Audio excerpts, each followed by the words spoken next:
Baik sahabat-sahabat, di antara konsekuensi yang harus kita tanggung ketika mengajar sebuah mimpi yang sangat besar adalah modal sahabat-sahabat.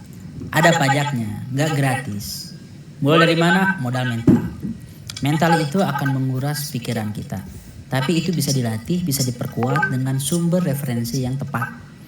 Orang-orang yang membaca tokoh-tokoh hebat, biografi, membaca sirah nabawiyah, membaca perjuangan para nabi, para sahabat Rasulullah, itu akan menguatkan mental. Contoh sederhana gini, ada sebuah situasi dulu di camping ya, ketika ada orang yang ketusuk jarum itu, lalu dia mengeluh, sakit katanya. Kenapa? Karena dia tidak terbiasa dengan risiko kecil seperti itu. Tapi bagi orang-orang yang terbiasa dengan hidup yang sangat berat, yang keras, ketika lihat kayak gitu, segitu aja udah mengeluh. Kenapa? Karena dia terbiasa dengan lingkungan, dengan situasi yang lebih berat dibanding sekedar ketusuk jarum kecil. Nah, itu contoh. Referensi yang masuk ke dalam pikiran kita akan membuat kita berpikir berbeda, standarnya naik. Nah, generasi yang terbiasa hidupnya gampang, mudah, nyaman, dimanjakan, terbiasa dalam keberlimpahan, ingin apapun mudah, cepat lagi, apalagi dengan artificial intelligence, itu kadang-kadang ada risikonya. Risikonya adalah mentalnya makin lemah. Makanya sahabat-sahabat, mentalitas ini perlu di switch. Dengan cara apa? Dimasukkan kisah tokoh-tokoh juga konten-konten yang berkualitas. Karena itu akan membentuk mental. Yang jelas sahabat-sahabat, mimpi besar itu butuh mental yang kuat. Kalau kita gampang menyerah, gampang down, gampang kecewa, pundungan kalau dalam bahasa Sunda itu, gampang sakit hati, gampang juga kita baperan melihat ketidaknyamanan, ditegur sedikit kita juga nggak terima, atau kita udah berkarya tapi nggak diapresiasi, kita akhirnya tidak mau melanjutkan lagi. Yang kayak gitu nggak mungkin mencapai RKU, nggak mungkin, udah saya katakan. Kenapa? Karena pasti jalannya berat sekali mencapai RKU itu. Maka ada modalnya modal mental. Strategi juga butuh. Yang punya RKU sahabat-sahabat nggak bisa menjalani kehidupan yang linear sepolos itu. Bermedia sosial dia, berpakaian, berakhlak, bersikap, harus benar-benar dijaga. Kenapa? Karena Anda mencapai sesuatu yang besar. Langkah-langkahnya itu perlu tepat. Tidak semua yang kita lakukan yang niatnya baik itu bisa diterima orang lain. Perlu ada strateginya. Kapan muncul di publik, kapan nggak muncul, harus didesain. Jangan kita hidup dengan sangat polos. Biarin cuek dah, saya bermedia sosial hanya untuk diri saya sendiri. Padahal kalau Anda punya mimpi besar, setiap jejak digital Anda akan berpengaruh. Ketika Anda berpakaian, setiap pakaian Anda itu akan menjadi jejak digital juga berpengaruh. Lalu juga Anda muncul atau tidak muncul di media sosial, setiap kemunculan kita juga akan berpengaruh. Strategi belajar kita, strategi kuliah kita, strategi karir kita, itu akan berpengaruh. Dan itu butuh bikin pola yang tepat. Memang dalam training ini gak akan diajarkan tentang strateginya, karena ini bab yang sangat luas dan tema tersendiri. Tapi setidaknya saya ngasih tahu sejak awal bahwa kalau Anda punya RKU, ini output dari training kita adalah Anda punya RKU. Udah, titik di situ. Nanti strateginya itu perlu PR. Itu perlu langkah berikutnya bagaimana merumuskan strategi. Nanti saya kasih tahu tentang pola umumnya aja, bagaimana Anda merumuskan strategi. Tapi isi strateginya itu perlu Anda pikirkan. Bagaimana mencapai RKU, tahapannya apa saja. Itu butuh strategi. Nggak bisa hidup apa adanya. Punya RKU saja, nggak ada strategi implementasinya, ya omong kosong juga. Karena RKU itu bukan sekedar kalimat yang ditulis di dinding, menginspirasi. Setelah itu kehidupan kita sehari-hari nggak berhubungan dengan RKU. Harus ada life strategy. Yang ketiga, RKU yang besar itu butuh mentor juga, butuh pembimbing, nggak bisa sendirian. Butuh ada orang-orang yang sudah mencapai bidang-bidang yang kira-kira mirip dengan RKU kita. Tanya ke dia, tanya ke mentor-mentor tersebut. Karena Anda butuh bimbingan. Biasanya lebih tua, lebih berpengalaman, lebih dulu mencapai RKU kita. Itulah mentor-mentor. Atau bidang-bidang lebih dulu mencapai bidang-bidang yang mirip dengan bidang RKU kita. Lalu pajaknya apa lagi nih? Modalnya nih. Waktu yang sangat panjang sahabat-sahabat. Baik. Waktu yang sangat panjang. Jadi ketika Anda mengejar RKU, itu kan tidak tercapai dalam waktu setahun 2 tahun. Tercapainya dalam waktu 40 tahun ke depan. Itu lama sekali. Anda kalau misalnya nggak kuat, sulit mencapai RKU. Maka harus disiapkan mentalitas sabar dalam prosesnya. Tidak terburu-buru. Ketika ada kegagalan di tahun ketiga, tahun keempat. Setelah itu Anda mengatakan misalnya, Percuma lah omong kosong RKUI itu. Nggak works gitu kan. Mungkin work, cuman Anda tidak melihat prosesnya dalam jangka panjang bahwa Anda sedang ada di episode mundur sekarang, belum di episode majunya. Nanti akan saya jelaskan tentang kurva-kurva itu. Butuh waktu yang sangat panjang. Jadi jangan sampai kita menyerah hanya karena kita tidak sabar di tengah jalan. Ini seperti maraton. Maka perlu diatur ritme larinya. Makanya saya selalu bilang bahwa ketika orang punya RKU, Anda harus memiliki planning yang baik. Karena kalau enggak, kita terburu-buru di 1 bulan pertama setelah training RKU. Setelah itu udah gak lanjut lagi. Futur, stagnan lagi. Jadi hanya semangat di awal-awal aja. Lalu modal apa lagi? Modal kelima adalah aset, uang terutama. Uang ataupun fasilitas-fasilitas itu dibutuhkan. Kenapa? Karena banyak sekali proyek perjuangan yang dibiayai dari kocek sendiri, sahabat-sahabat. Itu realitanya. Makanya secara finansial memang ada program di kita di Elite Circle bagaimana kita mendesain agar semua member Elite Circle itu finansialnya, karyanya itu bertumbuh jadi orang-orang yang mapan. Karena itu adalah salah satu modal mencapai kontribusi besar. Ini alasan klasik. Ayo rapat tetap sulit ini weekend ini saya harus lembur, harus kerja tambahan karena nih beli popok anak misalnya. Karena ini tagihan belum kebayar, cicilan rumah macam-macam. Ya mungkin secara finansial masih terkendala, sulit ingin berpikir di luar dirinya sendiri, di luar urusan keluarganya. Maka itu penting sekali. Tapi kita mengembangkan karir bukan demi karir, bukan demi mengejar kemakmuran, demi kontribusi yang lebih gede. Kaidahnya nanti akan saya bahas di chapter ini. Semakin kita punya karir yang kuat, kokoh, semakin kontribusinya itu bisa melesat. Jadi penting sekali sahabat-sahabat, karena RKU itu butuh modal dari kocek sendiri. Nabi Muhammad berjuang selama 23 tahun dari modal sendiri. Dari modal bisnis yang ditabung selama puluhan tahun, juga uang tabungan Khadijah dipakai semuanya untuk perjuangan dakwah Islam. Kalau dalam perjalanannya perjuangan Anda menghasilkan uang, itu lebih bagus lagi. Kenapa? Sinkron tuh. Antara karir dan kontribusinya satu jalur, itu lebih baik lagi. Jangan dipisah-pisah sahabat-sahabat. Hidup kita cuma sekali, waktu sangat pendek. Anda dapat uang dalam jalur perjuangan Anda, itu udah bagus. Kan itu halal juga sahabat-sahabat. Jadi Anda perlu tahu bahwa RKU itu butuh modal yang sangat gede. Maka bangunlah kemampuan finansial yang baik. Ini modalnya. Dan jangan banyak meminta-minta ke orang. Jangan banyak meminta bantuan, terutama sumbangan-sumbangan. Berjuanglah dengan usaha Anda sendiri biar kita punya izah. Bukan berarti haram dan gak boleh ya. Kalau Anda memang bikin lembaga filantropi ya bagus. Tapi kalau Anda bikin lembaga filantropi, Anda duluan yang nyumbang jadi bilionernya. Bukan bikin itu gara-gara kita ingin kaya sendiri. Nah itu salah. Hati-hati ya. Jangan sampai ada orang yang biasa-biasa aja terus menjadi orang yang sangat makmur setelah membangun lembaga filantropi, lembaga zakat atau lembaga apapun itu. Memalukan sahabat-sahabat. Berikutnya, community, komunitas. Ketika Anda punya mimpi besar, punya RKU, punya target yang sangat tinggi, itu juga butuh partner, butuh pals, butuh sahabat-sahabat, butuh keluarga baru. Keluarga baru siapa? Itu orang-orang yang bisa kita pilih jadi sahabat-sahabat. Komunitas. Insya Allah, mudah-mudahan Elite Circle adalah salah satu komunitas yang akan mendampingi sobat-sobat untuk berjalan ke RKU-nya masing-masing. Inilah modal-modalnya sahabat-sahabat. Gak bisa hanya dengan hidup apa adanya, dijalani normal seperti orang-orang lain. Bahkan cara belajarnya, cara membacanya itu berbeda.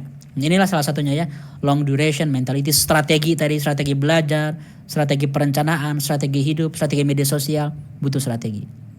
Karena ini bukan hal biasa.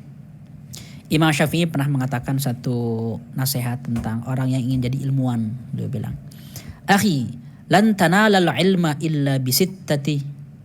Ilmu itu, wahai saudaraku, tidak akan bisa Anda raih illa bisittatin, kecuali dengan 6 hal. Sa'unbika an tafsiliha bibayani. Aku akan ngasih tahu rinciannya, kata Imam Syafi'i. Yang pertama, zaka'un wa hirsun wa ijtihadun wa bulghatun wa suhbatu ustadin wa tulu zamani. Beliau mengatakan 6 hal itu Anda butuh kecerdasan, pintar ya, intelektual, Anda butuh semangat, hirsun, Anda butuh effort usaha, wa ijtihadun, bulghatun, Anda butuh waktu dan juga kedewasaan, kematangan, bulghatun, wa suhbatu ustadin, Anda butuh juga mentor, ustad-ustad, guru-guru. Ustad itu artinya guru ya. Ustadz tidak berhubungan dengan syariah atau tafsir. Siapapun yang jadi guru dalam bahasa Arab disebutnya ustadz atau muallim. Guru matematika pun ustadz matematiki, ustadz ilmu riyadhi. Guru kedokteran ustadz ilmu tib. Butuh ustadz. Yang keenam, tulus zaman, butuh durasi yang panjang waktu. Nah ini, ingin jadi ilmuwan besar kata Imam Syafi'i butuh 6 hal ini. Apalagi ingin mencapai RKU. RKU kan bukan hanya jadi ulama, jadi pemimpin bukan hanya 6 ini. Imam Syafi'i belum menyebutkan syarat pemimpin semuanya apa saja, belum menyebutkan beliau dalam kutipannya ini atau dalam konten-kontennya. Itu lebih banyak dibanding 6 hal ini. Ingin jadi mentor, ustadz, guru, katakan 6 hal itu Anda butuh kecerdasan, pintar ya, intelektual, Anda butuh semangat, hirsun, Anda butuh effort, usaha, wajtihadun, bulghatun, Anda butuh waktu dan juga kedewasaan, kematangan, bulghatun, wasuhbatu ustadzin, Anda butuh juga mentor, ustadz, guru-guru. Ustadz itu artinya guru ya. Ustadz tidak berhubungan dengan syariah atau tafsir. Siapapun yang jadi guru dalam bahasa Arab disebutnya ustadz atau muallim. Guru matematika pun ustadz matematiki, ustadz ilmu riyadhi. Guru kedokteran ustadz ilmu tib. Butuh ustadz. Yang keenam, tulus zaman, butuh durasi yang panjang waktu. Nah ini, ingin jadi ilmuwan besar kata Imam Syafi'i butuh 6 hal ini. Apalagi ingin mencapai RKU. RKU kan bukan hanya jadi ulama, jadi pemimpin bukan hanya 6 ini. Imam Syafi'i belum menyebutkan syarat pemimpin semuanya apa saja, belum menyebutkan beliau dalam kutipannya ini atau dalam konten-kontennya. Itu lebih banyak dibanding 6 hal ini. Ingin jadi pemimpin besar, pemimpin negara, pemimpin umat manusia, lebih banyak lagi. Jadi aktivis, menjadi ustadz di kampung beda dengan menjadi ustadz di universitas, beda menjadi ustadz global di level internasional, beda lagi. Maka sahabat-sahabat Anda perlu paham dengan konsekuensi dan modal-modal besar ini. Karena RKU besar, maka modalnya pun besar. Lalu konsekuensi apa lagi nih yang perlu kita sadari? Konsekuensi pilihan hidup. Nah ini great consequence juga. Kadang-kadang sahabat-sahabat kita tidak ridho dengan diri sendiri. Kita bergumul dengan diri sendiri karena kita merasa banyak bisa melakukan berbagai topik, berbagai hal. Bisa kita garap. Kita punya perasaan berdaya yang luar biasa. Disebutnya ilusi keberdayaan. Kita anggap kalau kita turun tangan, kita terjun, kita akan menyelesaikan satu isu. Isu yang lain pun kita selesaikan. Semuanya digarap, nggak ada yang jadi. Semuanya digarap, tidak akan ada yang jadi. Orang itu butuh fokus. Fokus itu bukan berarti satu bidang. Bisa jadi beberapa bidang, tapi fokus pada satu project. Makanya saya mengatakan bukan bidang studi, bidang kuliah, ataupun bidang spesialisasi teknisnya, tapi sebuah project. Anda fokus pada satu project besar yang Anda pilih sebagai ranah RKU Anda. Nanti dalam project besar itu barangkali ada beberapa bidang. Psikologinya ada di situ, educationnya ada bisnisnya di situ, ada manajemennya, tapi projectnya fokus. Nah, Anda perlu memilih project apa yang ingin Anda fokuskan. Project kuliner berbeda dengan project untuk gym dan olahraga, berbeda juga dengan project arsitektur, berbeda juga dengan project dakwah kampus atau dakwah masjid. Dakwah media sosial beda lagi dengan dakwah perfilman, beda ahlinya. Nah, kita perlu memilih satu project yang sangat spesifik. Semakin spesifik dan tinggi levelnya semakin baik. Nah, ketika Anda memilih satu project, ada satu kegundahan jiwa yang kita rasakan. Terutama ini kutukan bagi orang-orang yang multi talenta. Saya bisa kok mengerjakan ini, yang itu juga saya bisa. Semuanya pengen dikerjain dan kita jadinya nggak fokus, ditinggalin bidang utama yang harusnya kita fokuskan ini. Padahal konsepnya adalah choose to expand.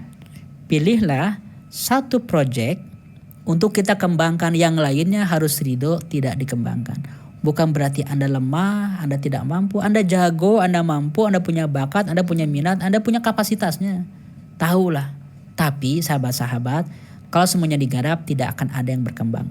Berkembangnya dikit-dikit semuanya. Semuanya berkembang tapi dikit-dikit. Disebutnya itu dash shape, model seperti garis itu, generalis, the master of everything. Semuanya mengerti tapi nggak ada yang dia fokuskan, sahabat-sahabat. Pemimpin itu harus menguasai semua bidang, tahu semuanya, generalis. Nggak juga sebetulnya. Pemimpin itu seorang yang wawasannya luas, berwawasan, tapi dia memiliki satu kepakaran spesialis. Apa itu? Spesialis dia adalah mengelola manusia, leadership, itulah spesialisasinya. Kita sering menganggap pemimpin itu generalis, sebetulnya enggak. Dia menguasai banyak ilmu memang, wawasan, tapi dia punya spesialisasi itu mengelola manusia, memimpin, itulah spesialisasinya. Itu sebuah spesialisasi. Jadi pada akhirnya polanya itu paling minimal adalah T-shape, paling minimal. Ada satu spesialisasi dan juga ada bidang yang generalnya. Bisa juga 2 bidang, 2 spesialisasi, ada yang generalnya. Tapi mau 2, 3 spesialisasi, yang harus satu adalah proyeknya apa. Project leadership kah, ilmu pengetahuan kah, project karya tulis, buku, menciptakan karya berbentuk sistem, apapun itu. Fokus pada proyeknya 1, jangan 2 sahabat-sahabat, lalu kembangkan, luaskan. Proyek yang lain yang kira-kira kita mampu di situ harus ridho. Di sini konsekuensi dari hati kita, dari jiwa kita ngerasa saya mampu kok, tapi kenapa nggak saya garap ya? Padahal kalau saya garap pasti lebih baik. Iya, percaya. Kalau Anda garap akan lebih baik, tapi Anda nggak punya waktu. Kecuali kalau punya 100 badan, kita pecah ya. Kayak dulu ada film Sun Gokong gitu, dari rambutnya menjadi cabang-cabang si manusia kera itu. Kita kan cuma punya badan 1. Kita harus fokus pada single biggest project. 1 project tapi yang paling besar. Masterpiece yang disebut RKU. Nah, ini pilihan sahabat-sahabat ya. Memilih sebuah fokus membutuhkan kematangan pribadi. Karena ia berarti menolak semua hal yang mungkin baik namun tidak relevan. Kalau nolak yang maksiat, nolak yang rusak, nolak yang buruk, nolak yang gak berkualitas gampang. Ada tawaran nih, sampah tawaran ini, udah buang, gampang. Tapi kalau ada tawaran-tawaran, pilihan-pilihan yang bagus ini, bermanfaat, kita mikirnya wah ini benar-benar peluang nih. Ingat, kesempatan tidak datang 2 kali. Nah, itu godaan, sudah jebakan. Kalau kesempatan yang di depan mata itu tidak mengantarkan kita pada RKU, berarti itu distraction. Kita misalnya, saya analogikan lagi di Bandung, arahnya mau ke Yogyakarta. Lalu ada ada kereta ya. Kereta rutenya itu ke Jakarta. Beda itu. Dari Bandung ke Jakarta, dari Bandung ke Yogyakarta itu beda. Ke Jakarta ke utara, ke Yogyakarta ke arah timur.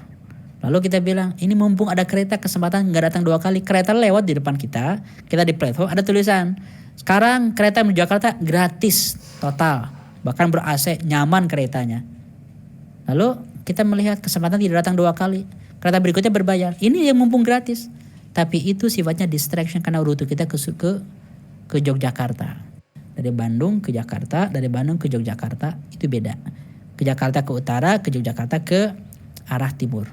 Lalu kita bilang, ini mumpung ada kereta, kesempatan nggak datang 2 kali. Kereta lewat di depan kita di platform ada tulisan, sekarang kereta menuju Jakarta gratis total, bahkan ber-AC, nyaman keretanya.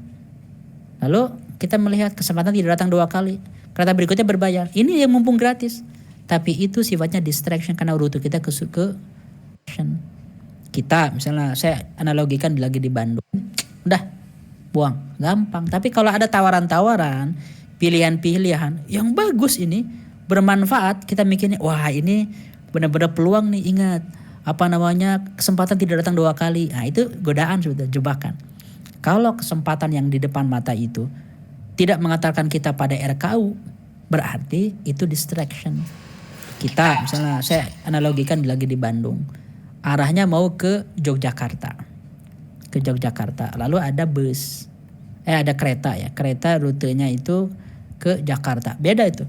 Dari Bandung ke Jakarta, dari Bandung ke Yogyakarta itu beda. Ke Jakarta ke utara, ke Yogyakarta ke arah timur. Lalu kita bilang, ini mumpung ada kereta, kesempatan nggak datang 2 kali. Kereta lewat di depan kita di platform ada tulisan, sekarang kereta menuju Jakarta gratis total, bahkan ber-AC, nyaman keretanya. Lalu kita melihat kesempatan tidak datang 2 kali. Kereta berikutnya berbayar. Ini yang mumpung gratis. Tapi itu sifatnya distraction karena rute kita ke Yogyakarta. Tapi kalau misalnya kendaraan ke Yogyakarta terkendala, ada rute lain misalnya ke Purwokerto misalnya, atau kemanapun yang ke area timur, sebagai batu loncatan kita menuju Jakarta, yang nanti kita lanjutkan dengan motor atau mobil atau taksi atau travel atau bus, itu menjadi opportunity. Walaupun mahal, walaupun sulit, ambil opportunity itu.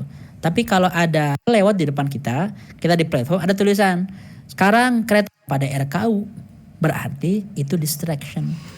Kita misalnya, saya analogikan lagi di Bandung, arahnya mau ke Yogyakarta. Ke Yogyakarta. Lalu ada bus. Ada kereta ya. Kereta rutenya itu ke Jakarta. Beda itu. Dari Bandung ke Jakarta, dari Bandung ke Yogyakarta itu beda. Ke Jakarta ke utara, ke Yogyakarta ke arah timur. Lalu kita bilang, ini mumpung ada kereta, kesempatan nggak datang 2 kali. Kereta lewat di depan kita di platform ada tulisan, sekarang kereta menuju Jakarta gratis total, bahkan ber-AC, nyaman keretanya. Lalu kita melihat kesempatan tidak datang 2 kali, kereta berikutnya berbayar. Ini yang mumpung gratis, tapi itu sifatnya distraction karena rute kita ke Yogyakarta. Tapi kalau misalnya kendaraan ke Yogyakarta terkendala, ada rute lain misalnya ke Purwokerto misalnya, atau kemanapun yang ke area timur, sebagai batu loncatan kita menuju Jakarta, yang nanti kita lanjutkan dengan motor atau mobil atau taksi atau travel atau bus, itu menjadi opportunity. Walaupun mahal, walaupun sulit, ambil opportunity itu. Tapi kalau ada peluang di depan mata yang tidak mengatakan pada RKU, disebutnya distraction. Nah, hidup harus fokus sahabat-sahabat. Tapi ini pembahasan lain ya. Pembahasan tentang strategi mengimplementasikan RKU. Itu nanti ada pembahasan tentang distraction, bagaimana fokus, bagaimana mengelola jadwal-jadwal kita. Itu tema lain di luar tema RKU kita. Yang penting Anda adalah memilih satu proyek yang spesifik sebagai bahan RKU. Gitu kawan-kawan ya. Lalu, konsekuensi apa berikutnya nih? Konsekuensi yang kita hadapi ketika mengajar RKU adalah rayuan orang-orang terdekat. Rayuan orang-orang tersayang. Rayuan orang-orang yang kita cintai dan mereka mencintai kita. Banyak sebetulnya, cuman saya coba highlight 3 kategori saja. Orang tua, istri, dan suami. Pasangan orang tua. Kalau anak-anak cenderung, walaupun bisa jadi ini ada ujian di sini, tapi cenderung lebih mudah diarahkan. Tapi kalau orang tua atau pasangan ini lebih sulit. Pertama orang tua ya. Kadang-kadang ada situasi ketika orang tua kita tuh punya harapan masa kecil dan dipaksakan pada kita. Atau dititipkan, baik dengan cara pemaksaan ataupun sekedar ya disepet-sepet sedikit ataupun disindir-sindir. Mama tuh berharap kamu itu jadi PNS ya, karena dia pengen jadi PNS dulu dengan kesampaian. Papa itu berharap kamu itu menjadi seorang ustadz ulama ya, dia jadi ustadz tapi gak kesampaian. Kamu perlu jadi dokter ya. Dokter itu subhanallah pokoknya bermanfaat dan juga menolong orang. Iya betul, banyak bedanya menolong orang kok. Tapi harapan masa kecil si ayah atau si ibu dititipkan kepada kita. Dan kita mengidentifikasi diri ternyata berbeda dengan harapan itu. Ini salah satu konsekuensi ini. Anda perlu fokus dengan RKU yang Anda pilih walaupun nanti ada ketidaksepakatan dengan orang tua. Nah ini masih ringan sebetulnya. Kalau misalnya orang tuanya berharap tapi tidak memaksa. Hanya sekedar merekomendasikan. Ada juga harapan orang tua itu bukan dari masa kecil dia yang dia inginkan gak kesampaian. Tapi dari pemahaman dia tentang realita yang mungkin terbatas. Ya pastilah setiap orang bahwasanya terbatas. Kita pun kayak gitu. Kita nanti ketika mengarahkan masa depan, karir, bidang, project atau RKU anak-anak kita memahami sesuai dengan realita hari ini. Realita masa muda kita, realita ketika kita hidup saat itu. Kalau kita punya anak usianya misalnya 10 tahun dan kita melihat realita tahun 2023, 2025, nah realita itulah yang akan kita dalam tanda kutip paksakan atau rekomendasikan ke anak-anak kita. Begitupun orang tua kita. Yang mereka pahami tentang kehidupan mereka di tahun 2000, tahun 90-an, atau kehidupan mereka di tahun 2010, yang mereka pahami itulah yang mereka rekomendasikan. Sesuai dengan wawasannya. Misalnya mereka udah kamu kerja aja di BUMN insya Allah mapan misalnya. Kenapa? Karena mungkin banyak yang kerja di BUMN itu gajinya fix, tetap, ada tunjangan macam-macam dan itu merasa orang tua nyaman anak-anaknya, karirnya tidak terkendala. Itu bisa juga dititipkan kepada kita. Itu tantangan tuh. Kalau sinkron nggak masalah udah. Saya itu berharap, bapak berharap kamu itu bisa menjadi ini ya seorang pendidik dan akan menjadi dosen. Kebetulan pas saya menjadi dosen, itu cocok. Udah nggak ada masalah itu. Tapi begitu tidak sinkron, nah itu. Kadang-kadang ada clash. Saya bahas dulu ya seluruh kendalanya, seluruh sebab-sebabnya. Ada juga sebab dari ketidaksepakatan itu karena orang tua kita indikatornya materialis. Harus kita pahami kadang-kadang ada yang kayak gitu. Alhamdulillah enggak ya. Kalau keluarga saya, orang tua saya enggak pernah mengajarkan itu. Tapi mungkin ada orang tua yang fokusnya udah Nggak usah yang aneh-aneh, pokoknya cari pekerjaan, pilih bidang yang menghasilkan gaji paling mapan, paling kaya, membuat kamu sejahtera, dan juga bisa mengumrohkan mama papa. Nah, sederhana gitu. Materialisasi bukan berarti dia mata duitan, enggak gitu, tapi indikatornya itu adalah uang gaji. Kamu harus mengejar hal ini. Saya paham ada satu kekhawatiran psikologis ya dari orang tua bahwa ingin semua orang tua itu anak-anaknya nyaman, mapan, aman, apalagi dalam kondisi krisis finansial. Itu wajar semuanya. Namun sahabat-sahabat, setelah kita mempelajari seluruh konsep RKU, uang itu hanyalah satu dari 5 pertanyaan yang akan ditanya dengan sangat spesifik oleh Allah Subhanahu wa taala. Kehidupan kita secara umum, masa muda kita, uang dapat dari mana? Nah, itu tuh. Nanti uang dibelanjakan untuk apa? Mungkin kita nggak pikirin. Ilmu yang kita dapatkan dari mana dan juga bagaimana mengamalkan ilmunya. Semua pertanyaan-pertanyaan itu harus kita jawab di yaumul hisab, dan itulah yang menjadi cita-cita kita. Kan itu mungkin tidak difahami oleh orang tua kita. Jadi mereka punya pikiran yang berbeda, wajar. Itu tantangan tuh. Challenge, konsekuensi ketika kita memilih RKU mungkin akan bersinggungan dengan harapan orang tua. Ada juga orang tua yang mengarahkan anaknya tapi dengan diktator. Pokoknya I don't care, I don't wanna know. Saya nggak mau tahu, saya nggak peduli. Pokoknya kamu harus pilih bidang ini. Kalau kamu masih anak saya, kalau kamu masih anak mama, menghormati mama, pilih bidang ini. Kalau kamu nggak milih bidang ini, warisan nggak ada. Repot kan kayak gitu. Dulu para sahabat Rasulullah banyak mengalami hal ini. Tapi mereka dalam kondisi antara muslim dan kafir. Ketika orang tuanya memaksa mereka pindah agama. Mus'ab bin Umair itu diancam oleh ibunya. Terkenal sebagai sahabat yang paling khidmat pada ibunya. Tapi ketika dia masuk Islam, diancam. Dia kehilangan hak waris, kehilangan jabatan, diputus seluruh asetnya padahal dia orang yang paling perlente, paling kaya. Tapi disitulah jalan perjuangan RKU. Nabi Ibrahim alaihissalam punya bapak yang seperti itu, Anda tahu. Bukan hanya orang kafir. Bapaknya Nabi Ibrahim alaihissalam adalah pembuat berhala, bukan hanya orang kafir. Berat sekali kan sahabat-sahabat. Lalu juga ada Sa'ad bin Abi Waqqas yang disiksa oleh keluarganya. Banyak yang seperti itu. Tapi ya disitulah perjuangan. Anda ketika mengejar RKU yang Anda yakin itu adalah modal Anda secara individually di depan Allah Subhanahu wa taala, jangan goyah oleh siapapun termasuk orang tua, sahabat-sahabat. Ini yang paling berat ketika orang tua diktator, itu sulit. Ada juga orang tua punya mentalitas posesif. Pokoknya kamu milik saya, nggak kemana-mana, nggak boleh kemana-mana, harus di dekatnya terus. Sayang memang, tapi posesif sekali gitu, ingin memiliki semuanya gitu. Semua pilihan dia ambil gitu. Dipilihkan oleh orang tua sehingga kita nggak punya ruang sama sekali. Nah ini sulit sahabat-sahabat. Tapi kita perlu overcome, kita perlu menghadapinya. Kalau misalnya bukan masalah diktatorisme ya, sebetulnya masih bisa diskusikan. Semua orang tua punya niat baik, ingin anaknya sukses. Nah, niat itulah yang perlu kita pegang. Tinggal cara kita mengkomunikasikan, sahabat-sahabat. Kita perlu punya kemampuan meyakinkan dengan verbal dan dengan bukti dalam waktu yang cukup panjang bahwa kita ini firm, kita ini yakin dengan jalan kita dan ini menghasilkan. Kalau mereka mikirnya uang, bilang ini akan menghasilkan secara uang. Kalau mereka mikirnya ini soal kehormatan, ini juga membuat kita terhormat di tengah masyarakat. Kalau itu logikanya. Kalau mereka berpikir ini akan baik untuk masa depan, tunjukkan bahwa ini prospeknya cerah. Nah, kita perlu mengkomunikasikan hal itu di depan orang tua. Jangan sampai Anda mengikuti sebuah keinginan tapi tidak sesuai dengan hati nurani Anda.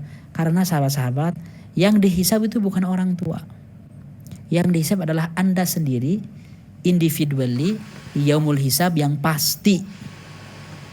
Gak ada kata-kata yang bisa kita alihkan. Ya Allah, orang tua saya memilihkan saya ini. Ya kenapa kamu nurut? Menurut ke orang tua kan bagian dari taat pada Allah Subhanahu wa taala. Iya betul. Menurut pada orang tua gitu. Selama itu bukan maksiat pertama. Yang kedua, selama itu tidak membuat kita terkendala produktivitasnya dan amal-amal kita terkungkung. Tapi kalau kita ada punya amal-amal yang besar, itu tidak dilarang sahabat-sahabat bahwa kita itu mengejar amal-amal dan cita-cita kita sendiri. Membangkang itu berbeda dengan berbeda pendapat. Membangkang itu artinya kita ngelawan, kalimat kasar, tidak sopan, menyakiti hati. Itu gak ada hubungan dengan pilihan pribadi kita. Jadi kalau misalnya kita tidak memiliki izin dari orang tua, sahabat-sahabat, ya tunjukkan akhlak yang baik. Ini contoh paling ekstrim adalah contoh Nabi Ibrahim alaihissalam dengan bapaknya. Nabi Ibrahim fokus dengan amal-amal dakwahnya, padahal bapaknya pembuat berhala. Tapi apa kata Allah Subhanahu Wa Taala? Pergaulilah orang tua kalian itu dengan ma'rufah, dengan hal-hal yang baik. Ma'ruf itu hal yang umum, yang lumrah. Bagaimana perbuatan baik di dunia ini, memberi nafkah, memberi juga perhatian, dan yang lain-lain.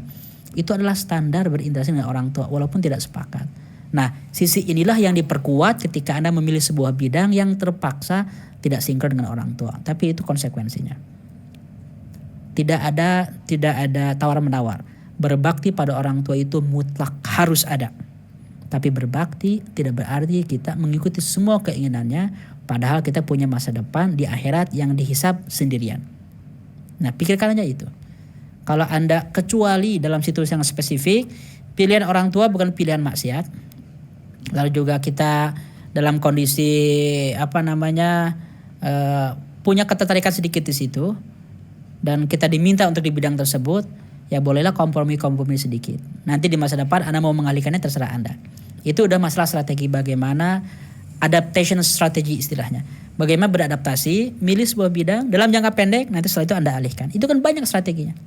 Ikuti dulu beberapa tahun, setelah itu Anda arahkan ke mimpi Anda masing-masing. Banyak strategi. Tapi intinya adalah Anda perlu memperjuangkan apa yang Anda yakini. Sambil berbakti pada orang tua dan menjelaskan semua niat baik dan juga cita-cita akhirat Anda. Kalau Anda berhasil meyakinkan, saya kira nggak ada orang tua yang menolak pilihan dewasa anak-anaknya. Itu tantangan pertama ya, orang tua.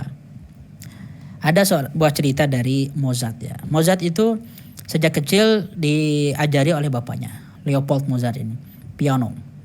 Tahun 1760. Dia juga piano, bapaknya bangsawan. Lalu ketika usia 5 tahun dia udah jago bikin musik sendiri. Dia udah bisa bikin musik sendiri dengan pianonya, jadi komposer. Terus dia ajak tokoh-tokoh untuk datang ke istananya untuk mendengarkan anaknya main piano. Dan ada tiketnya gitu, orang-orang itu datang ke istananya Leopold ini untuk menyaksikan anak 5 tahun, anak jenius bisa main piano. Dapat uang banyak akhirnya. Sudah kaya, mereka makin kaya berkat kemampuan Mozart ini. Dia anak yang sangat taat ke bapaknya. Apalagi dalam tradisi masyarakat yang aristokrat ya, masyarakat bangsawan itu, bapak yang sangat patriarkis, kepala keluarga itu sangat dominan dalam berbagai aspeknya. Pilihan sekolah ya, pendidikan, bahkan pilihan jodoh ya, bukan hanya perempuan, laki-laki pun kadang-kadang dijodohkan. Dalam masyarakat aristokrat di Eropa. Ini di Austria ceritanya. Lalu ketika dia makin dewasa, usia 21 tahun, dia ada konser ke Paris. Dia punya makin sukses hidupnya, dan ketika dia pulang ibunya meninggal. Dia sekarang hanya tinggal dengan bapaknya. Dia punya kakak yang juga ahli musik, dan biasalah ada sibling rivalry. Ada persaingan antar sibling, antar adik kakak itu. Dia ingin membuktikan dirinya. Cuman dia diarahkan terus untuk menjadi seorang pianis murni aja. Memainkan semua musik-musik piano yang ada. Diarahkan oleh bapaknya kayak gitu. Tapi ada jiwa yang berontak di dalam dirinya, bahwa saya ini bukan hanya seorang pianis. I'm a composer. I neither can nor ought to bury the talent for composition with which God in His goodness has so richly endowed me. Dia bilang, saya adalah seorang komposer. Saya tidak mau dan juga tidak pernah berniat mengubur talenta saya untuk membuat musik. Yang mana Tuhan dan dengan kebaikannya yang sangat kaya sudah memperkaya skill ini dalam diri saya. Jadi saya tidak berniat untuk menghilangkan skill saya ini, dan tidak ada yang bisa mengubur hal ini dalam diri saya. Sehingga dia pada tahun 1781 itu memilih antara balik lagi ke kampungnya, ke istana bapaknya yang bangsawan itu, Salzburg, atau dia mulai berkarir di Vienna. Dia pindah berkarir di Vienna. Memang di sini ada akhir hidup yang kurang begitu nyaman di antara dia dengan bapaknya, nggak bisa akur lagi. Kita belajar dari sini, ini salah. Tapi kita belajar satu sisi juga tentang keyakinan dia bahwa dia perlu menjadi dirinya sendiri. Bapaknya menginginkan dia murni hanya sebagai pianis, memainkan piano musik orang lain. Tapi dia menginginkan untuk menjadi komposer besar yang sekarang kita kenal namanya di seluruh dunia. Mozart, Wolfgang Amadeus Mozart. Kisah seperti ini banyak. Antara apa yang diinginkan oleh anak dengan apa yang diharapkan oleh orang tua. Nah, disitulah kita semua perlu memilih sahabat. Yang kedua, Sekarang, ini tantangan, rayuan, ataupun challenge dari suami. Ada beberapa alasan yang biasanya. Ada yang berhubungan dengan mindset, pola pikir nih. Pola pikir sang suami. Ada juga yang masalah-masalah berhubungan dengan teknis operasional. Yang sulit itu mindset. Misalnya, mindset suami atau laki-laki punya pikiran, pokoknya surga kamu adalah berbakti pada suami. Iya gitu. Nah, itu mau dikritisi sahabat-sahabat. Anda baca. Kan sudah saya jelaskan dalam sesi kedua tentang life journey dari mulai maut, barzakh, lalu apalagi mahsyar, hisab, mizan, sirat, jannah. Anda baca semuanya, ternyata banyak elemen yang perlu kita siapkan untuk mencapai surga. Bukan hanya suami. Memang ada, suami itu salah satu cara kita mengumpulkan pahala, tapi bukan satu-satunya pintu surga. Banyak. Jadi anggapan bahwa pintu surga lewat suami itu berbahaya sekali. Itu adalah eksploitasi dalil untuk keuntungan laki-laki. Gak boleh pikir kayak gitu sahabat-sahabat. Ada untungnya bagi kita-kita ya, bagi laki-laki itu. Oh, surga kamu di tangan saya, pokoknya kalau enggak kayak gitu kamu neraka. Oh, itu bahaya sekali sahabat-sahabat. Ada suami yang mikir kayak gini, pakai dalil lagi. Ya dalilnya jangan sepotong-sepotong, kumpulkan semua perintah agama. Itulah kewajiban laki-laki dan perempuan. Kewajiban perempuan dan juga laki-laki. Banyak perintah, bukan hanya suami. Ada juga yang berpikir bahwa perempuan itu pelengkap aja. Pelengkap suami, pelengkap anak-anak. Jadi kehadirannya hanya sebagai cheerleader, sebagai supporting system. Salah besar. Dia akan dihisap individually. Dia adalah aktor utama kehidupannya sahabat-sahabat. Berkontribusi bagi suami, bagi anak-anak adalah salah satu cara kontribusi kecil dia yang dia cicil menuju kontribusi besar yang akan dia kumpulkan, yang akan tercatat dalam catatan amal life journey notes-nya nanti di akhirat. Jadi bukan seluruhnya kehidupan bagi keluarga itu. Yang ketiga, mindset perempuan gak boleh di luar. Nah, gak boleh di luar. Tergantung gak boleh di luar bagi apa. Kalau berkarir, mengumbar aurat, itu yang dilarang gitu. Tapi perempuan keluar rumah gak pernah dilarang. Bahkan banyak sekali kajian-kajian tentang bagaimana perempuan itu juga boleh ke masjid, berjamaah di masjid itu. Karena orang terlalu mengeksploitasi satu hadis yang konteksnya sering disalahfahami tentang perempuan. Sebaik-baik salat perempuan adalah di rumahnya. Nah, siapa bilang sahabat-sahabat? Membaca hadisnya tidak utuh. Kalau dikumpulkan dengan hadis-hadis yang lain dan asar para sahabat, gak seperti itu. Gak sesederhana itu memahaminya. Ada perempuan yang kondisinya lebih baik di rumah. Ada perempuan yang boleh, bahkan lebih baik lagi berjamaahnya di masjid. Coba baca. Nanti Anda bisa baca buku karangan Dr. Jasir Audah tentang hal ini. Tentang perempuan, isu muslimah ini. Perempuan tidak boleh melebihi suami. Ini bahaya nih, tentang pikiran suami bahwa dia gak boleh lebih pintar dari suaminya. Gelarnya gak boleh lebih tinggi. Uangnya gak boleh lebih banyak. Khadijah uangnya lebih banyak dari Nabi Muhammad SAW. Ya enggak? Uang Khadijah itu sebelum menikah. Dan setelah menikah juga. Karena dia investor. Jadi terbangunlah persaingan itu laki-laki perempuan di dalam rumah. Ini bahaya. Ini warisan peradaban yang gak maju berpikir seperti ini sahabat-sahabat. Islam itu peradaban yang sangat maju, yang sangat adil memandang porsi itu, dan laki-laki kekuatannya, keimamannya bukan pada ini. Bukan pada saya tersaingi sehingga tidak jadi imam. Bukan di situ sahabat-sahabat. Laki-laki tetap bisa jadi imam dalam keluarga dengan cara-cara yang lain, dengan akhlaknya, dengan ilmu pengetahuan, bukan gelar formal ya. Justru laki-laki yang memiliki gentleman, memiliki jiwa satria, memiliki mindset yang tepat, ketika melihat perempuan istrinya itu maju karir, finansial ataupun ilmunya, dia harus tertantang untuk belajar lebih banyak lagi, bukan dia yang membatasi kemampuan istrinya. Ini masalah-masalah yang dihadapi oleh perempuan ingin mengejar RKU. Atau ada masalah operasional nih, suami mengizinkan silahkan bebas, tapi memang punya 5 anak, punya 7 anak, ya kan gak mudah mengatur waktu bagi keluarga. Suami pun kan ingin didampingi di rumah. Terus juga suami udah kerja capek di luar, pulang maghrib, isya, istrinya masa di luar rumah. Ada kondisi-kondisi spesifik seperti itulah. Ini masalah operasional. Kalau misalnya masalahnya itu mindset, berarti si suami inilah yang perlu diperbaiki, bukan Anda. Tapi kalau masalah operasional, dicari teknis-teknis pengelolaan waktu dan juga manajerialnya. Kenapa jangan sampai masalah teknis menghambat mimpi besar Anda? Justru masalah teknis salah satu tantangan Anda untuk Anda kalahkan, untuk Anda selesaikan, untuk mencapai RKU.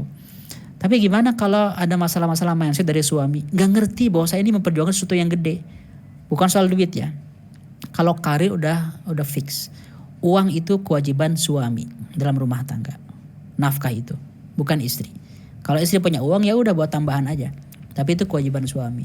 Cuman kan aktivitas istri itu bukan hanya berkhidmat pada suami dan anak-anak. Ada kewajiban dia di depan Allah Subhanahu wa taala dalam bentuk ritual, di depan Allah dalam bentuk ibadah khidmat di depan masyarakat. Ada kontribusi dia di depan orang tua, di depan keluarga besarnya, di depan lingkungan sekitarnya, di depan umat manusia ada. Ilmu yang Anda pelajari wahai akhwat, 1 atau 2 buku, apalagi S1, S2 sampai S3, lalu Anda tidak mengamalkannya, demi Allah akan dihisab. Anda belajar tinggi-tinggi, lalu Anda tidak mengamalkan ilmu itu, akan dihisab. Dan Anda tidak bisa bilang kayak gini, kan saya mengamalkan ilmu saya ke anak-anak saya. Siapa bilang? Anak-anak Anda mungkin tidak diajari ilmu S3 Anda. Kalau gitu gak usah S3. Karena ilmu itu hisab. Ingat ya, ilmu sama dengan bahan hisab. Tsumma latus'alunna yauma idzin 'anin na'im. Kemudian kalian akan ditanya tentang nikmat-nikmat yang Allah berikan. Setiap Allah ngasih nikmat ilmu, nikmat rizki, itu bahan hisab. Banyak uang, hisabnya tinggi. Banyak, panjang. Banyak ilmu, hisabnya panjang juga. Anda punya ilmu yang banyak, para akhwat, hati-hati. Ada beban, ada kewajiban, ada konsekuensi mengamalkan ilmu itu. Dan anak adalah salah satu ruang implementasi ilmu, tapi bukan seluruhnya. Kalau ilmu Anda segini, lalu disampaikan ke anak hanya segini levelnya, sisanya selisihnya inilah dosa. Betul itu. Kalau ilmu Anda levelnya 10, ditransfer ke anak cuma 2, yang 8 ini mubazir gak kepake. Itu akan dihisab di akhirat. Maka sahabat-sahabat harus punya dampak kontribusi kita. Bukan nyari uang sekali lagi, bukan nyari duit, bukan karir, bukan finansial, bukan kerja ya. Tapi beramal soleh, berkontribusi, memberikan sesuatu bagi masyarakat, bagi umat. Aisyah radhiyallahu anha, Fatimah Al-Firi, banyak tokoh-tokoh perempuan yang berkontribusi ini. Nah, bagaimana kalau tetap dilarang oleh suami? Nah, saat itulah Anda sudah berikhtiar nurut ke suami. Nurut ke suami. Tapi ingat, suami yang dosa. Suami yang dosa karena dia sudah mengebiri potensi perempuan, seorang muslimah yang harusnya berdaya. Dia harusnya mengamalkan ilmu yang dia pelajari, dilarang oleh suami. Akhwat, taat ke suami, Anda sudah lepas tanggung jawab. Tapi suami yang diazab di akhirat gara-gara membatasi hal itu. Kecuali kalau suami sudah mengizinkan semuanya, dan ini murni masalah teknis, nah itu urusan lain. Kenapa? Karena ada juga hal-hal yang harus diprioritaskan bagi perempuan, yaitu anak-anaknya dulu dan keluarganya. Cuman itu tidak cukup, kawan-kawan. Itu tidak cukup karena mengurus anak dan suami itu adalah amal standar, kontribusi standar, bukan kontribusi unggulan. Ini perlu Anda hadapi ya. Ngobrol dengan suami. Yang belum nikah, nah, carilah anak. EC, satu pemikiran. Kalau yang udah menikah, ajak suaminya untuk ikut EC. Yang ketiga, istri juga sama. Kadang-kadang menjadi challenge di sini nih. Ada yang punya mindset, pokoknya kata istri, hidupmu semuanya untukku. Ya kalau untuk dia dalam arti pasangan, oke lah. Tapi semuanya gitu. Gak boleh ada aktivitas lain kecuali hanya untuk istri. Ini bahaya sekali. Kenapa? Itu akan menjadi kendala, penghalang. Bahkan ada yang terang-terangan menghalangi jalan dakwah. Gak mau kayak gini sok soleh banget, sok alim banget. Gak mau dikekang, gak mau diatur oleh aturan-aturan agama. Menuju RKU yang berkualitas, dia menjadi penentang dakwahnya. Bahaya kan? Seperti isinya Nabi Ayub alaihissalam. Atau yang menuntut semuanya serba sama rata. Equality, feminisme. Bahkan dimasukkan feminisme Islam. Oh itu udah ngaco istilahnya. Feminisme Islam. Atau memang gak punya pikiran kayak gini, tapi ya memang banyak tuntutan. Beban finansial. Pengen ini, pengen itu, belanja terus. Lalu juga tuntutannya banyak. Ingin dihargai secara status sosial. Orang lain pangkatnya udah naik. Suami tetangga saya, suami sahabat saya itu udah naik jabatan di perusahaannya. Sudah bikin bisnisnya udah 10 cabang. Masa kita masih gini-gini aja? Dituntut terus, memang gak membatasi suami. Tapi menuntutnya secara finansial, status sosial terus. Sehingga suami fokus mengejar hal itu. Lupa dengan tujuan besar. Itu tantangan juga tuh. Bagaimana konsekuensinya itu? Anda punya RKU menghadapi orang-orang tersayang seperti ini. Communication. La komunikasi dengan mereka. Ngobrol tentang RKU. Sebetulnya orang itu menurut saya tidak akan ada yang bisa membantah konsep tentang pentingnya amal besar. Oke, mereka bisa berdebat tentang istilah RKU, karena RKU hanya sebuah brand ya, rencana kontribusi unggul. Esensi RKU adalah amal besar, ahsanu amala, yang dipersembahkan di depan Allah Subhanahu wa taala, yang berdampak internasional lintas generasi. Saya kira nggak akan ada yang bisa membantah ini. Kenapa? Karena setiap orang membutuhkannya untuk mengkompensasi dosa yang terlalu banyak, pahala yang terlalu sedikit, waktu yang terlalu pendek, dan nikmat yang terlalu banyak, surga yang sangat tinggi. Nggak ada yang bisa membantah ini. Nah, karena orang nggak paham, jadi orang juga sulit menerima tentang mimpi-mimpi besar kita. Ketika ada orang-orang tersayang kita, orang tua, istri, suami, anak-anak, sahabat, guru, menjadi pembatas, penghalang, bahkan penentang RKU kita, langkah awalnya adalah komunikasikan. Why? Your why. Kenapa kita mengejar hal ini? Biar mereka bisa paham, oh gitu. Kalau misalnya nggak paham juga, ya Anda perlu memilih jalan hidup. Karena hidup sekali lagi hanya sekali, nggak bisa diulangi. Anda tidak bisa di akhirat berkata, suami saya yang kayak gini, istri saya yang kayak gini. Tetap akan dihisab sahabat-sahabat. Dan wallahu alam ya, barangkali ketika istri semudah itu menyerah di depan suaminya ketika dia dikebiri potensinya, atau suami semudah itu menyerah di depan istrinya dan meninggalkan RKU-nya, barangkali alasan-alasannya itu belum tentu diterima di depan Allah Subhanahu wa taala. Ya Allah, di dunia karena A, B, C, karena fulan saya kayak gini, saya tidak melanjutkan. Barangkali alasannya tidak diterima. Ya kamu punya akal, kamu punya logika, kamu punya retorika, kamu punya kemampuan bicara, kamu punya power, kamu punya potensi, punya aset, punya daya tawar. Kenapa nggak digunakan semuanya untuk meyakinkan orang-orang yang Anda maksud agar Anda bisa melanjutkan RKU Anda? Karena Anda pada dasarnya manusia itu struggling memperjuangkan apa yang dia inginkan, yang paling dia inginkan, yang paling dia harapkan. Dia perjuangkan dengan berbagai cara. Contohnya ketika kita ingin menikahi seseorang, semuanya kita lakukan dengan berbagai cara. Jadi sebetulnya ketika ada keinginan yang sangat kuat, orang akan memperjuangkannya sahabat-sahabat. Jadi kalau misalnya di depan 1-2 obstacle kita langsung menyerah, lalu kita bilang di depan Allah, ya Allah saya sudah berusaha sekuat tenaga, tapi ini gak memungkinkan lingkungan saya. Hati-hati. Jangan merasa aman berlindung di balik alasan-alasan itu. Barangkali alasannya tidak diterima oleh Allah Subhanahu wa taala. Kamu terlalu lemah memperjuangkan hal ini. Di depan orang tersayang aja udah menyerah, apalagi di depan musuh-musuh. Ini baru orang tersayang loh konsekuensinya. Itu perlu diperhatikan sahabat-sahabat. Lalu berikutnya, mulailah nanti akan ada konsekuensi dari orang-orang bukan yang tersayang, dari orang-orang yang menentang real ini. Mungkin bukan keluarga, bukan sahabat, tapi orang yang tidak kita kenal. Kenapa Kang Elvani? Memang ada musuhnya yang berisiko. Semua hal berisiko sahabat. Semakin gede juga tantangan. Semakin tinggi, semakin kuat angin menerpa. Karena dalam kehidupan ini selalu ada as-sira', pertarungan bainal haqqi wal batili. Pertarungan antara kebenaran dan kebatilan selalu ada. Jadi sobat-sobat semua, ketika Anda memperjuangkan sesuatu di bidang yang sangat tulus, sangat acceptable, well recognized, globally accepted ya, umat manusia semuanya nerima. Contoh misalnya, Anda ingin memperjuangkan perbaikan alam, perbaikan lingkungan alam, mengurangi polusi, lalu Anda misalnya, ini misalnya aja ya, menciptakan sebuah green city dengan smart transportation, public transportation, atau bicycle culture.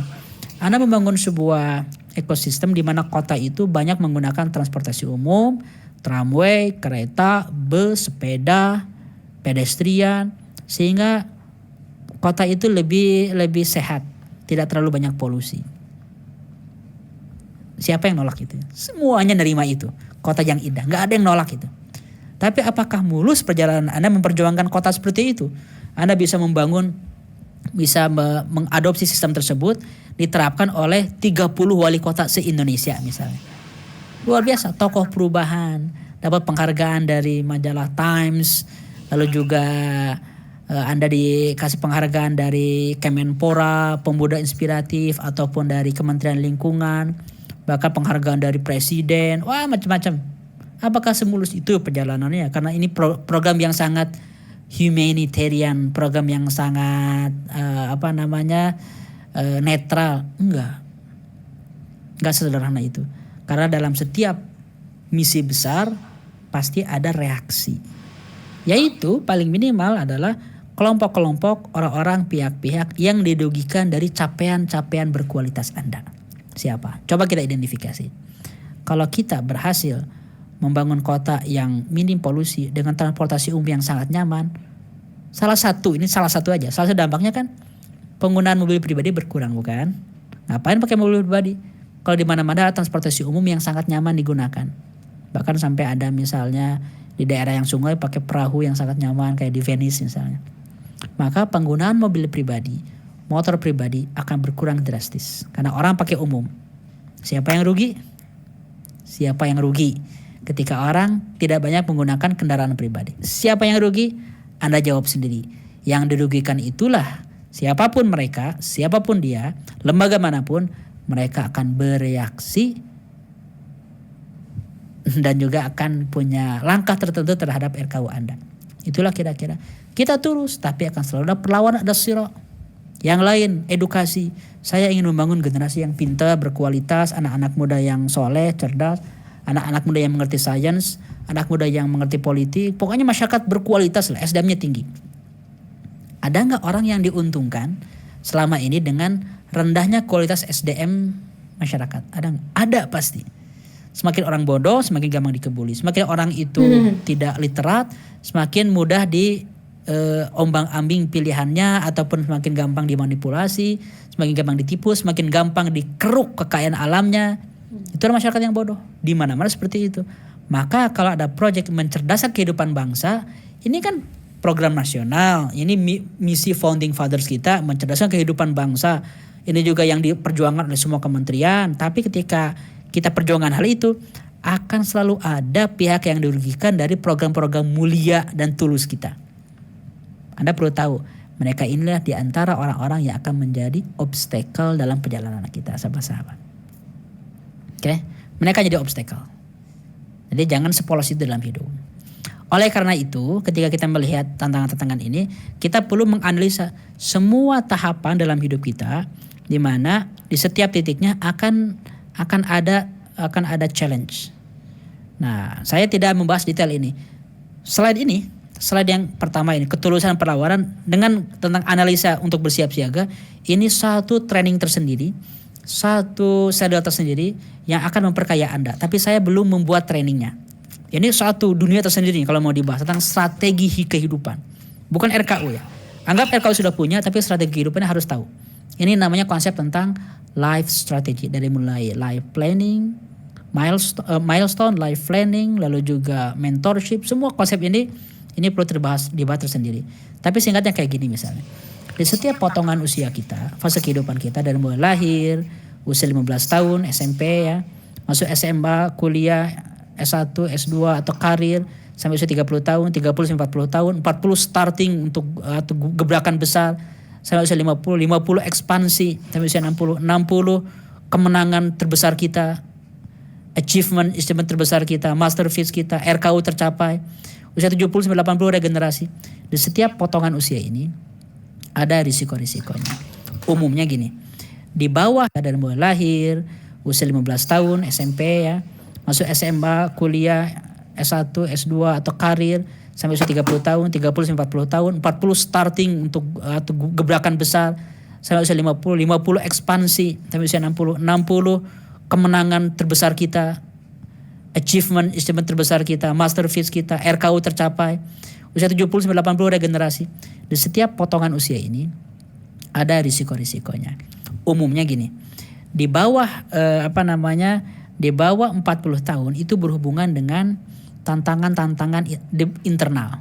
Khususnya di bawah 30 tahun. Banyak tantangan internal, malas, mood-moodan, enggak semangat ya, skill yang kurang, kestabilan jiwa, manajemen waktu, pribadi semuanya. 30-40 ini sudah mulai ada kendala-kendala sosial. Ancaman, tantangan, risikonya itu sosial, keluarga besar. 40 tahun itu berhubungan dengan tantangan-tantangan internal. Khususnya di bawah 30 tahun. Banyak tantangan internal, malas, mood-moodan, enggak semangat ya, skill yang kurang,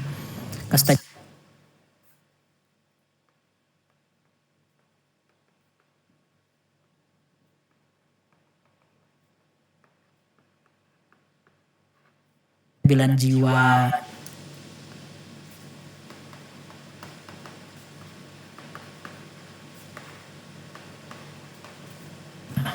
manajemen waktu pribadi.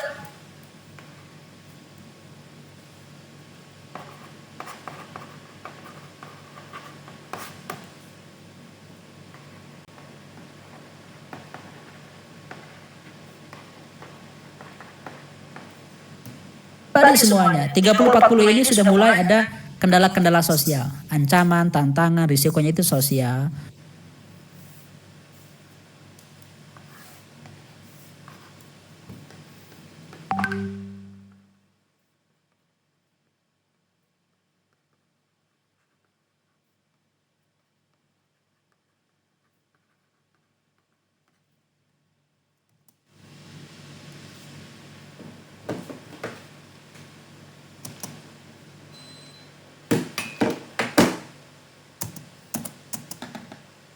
Keluarga besar, sahabat-sahabat, partner bisnis. Usia 40, wah ini udah berbeda. Tantangannya itu udah mulai banyak eksternal. Internal sudah mulai berkurang. Kenapa? Kita udah lebih matang, lebih mantap, lebih yakin, lebih stabil, lebih ngerti bagaimana memilih ekosistem yang baik. Tapi sudah mulai ada kompetitor, musuh-musuh, bahkan orang yang akan menghancurkan hidup Anda. Hati-hati. Nah, usia 50 ke atas sudah semakin gede gebrakan yang kita ciptakan, yang kita buat, makin gede lagi musuhnya, lawannya itu. Dan ini bukan sesuatu yang aneh. Semua nabi mengalami.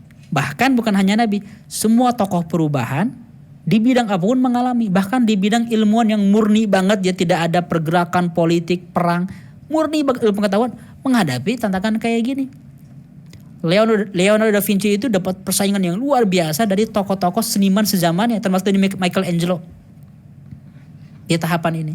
Nah, Anda semua perlu mengidentifikasi semua risiko konsekuensi dari dalam setiap tahapan usia, biar kita tahu bersiap siaga dari hari ini.